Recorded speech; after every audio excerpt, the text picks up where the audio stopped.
అవునా కాదా? గంజాయి రావాలంటే గంజాయి కావాలన్నా జాబ్ కావాలన్నా మీకు? అందుకే మీ అందరికీ హామీ ఇస్తున్నాం. ఈ జిల్లాలో ఏ ప్రాంతానికి లేనటువంటి ఉద్యోగ కల్పన అవకాశం ఈ బందర్ నగరానికి ఉంది. బందరికి మళ్లీ పూర్వ వైభవం వస్తుంది. అభివృద్ధి చేసింది తెలుగుదేశం పార్టీ. మళ్లీ పూర్వ వైభవం తీసుకొచ్చే బాధ్యత మాదని మీ అందరికీ హామీ ఇస్తున్నా.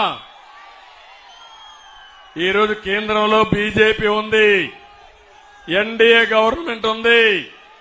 మళ్లీ 400 సీట్లతో ఎన్డీఏ వస్తుంది. ఇక్కడ 25 పార్లమెంటుకు 25 గెలవాలి.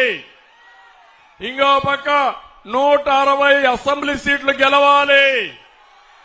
నేను ఒకే మాట అడుగుతున్నా, మీరు బాలశౌరిని గెలిపిస్తే ఎన్డీఏ అభ్యర్థిగా ఢిల్లీకి వెళ్లి పోర్టు విషయం గాని పరిశ్రమలు గాని మీకు ఏ పని కావాలన్నా చేసే సత్తా బాలశౌరికి ఉందని చెప్పి నేను మీకు తెలియజేస్తున్నా. నేను అడుగుతున్నా, ఇప్పుడు వైఎస్ఆర్ కాంగ్రెస్ పార్టీకి ఓటేస్తే దేనికోసం పనిచేస్తారు తమ్ముళ్ళు అని మిమ్మల్ని అడుగుతున్నా. దేనికోసం పనిచేస్తారు? అవినాష్ రెడ్డిని అరెస్ట్ చేయకూడదని అడుగుతారు, అంతే కదా? 3 విషయాలు ఒకసారి చూడండి. జగన్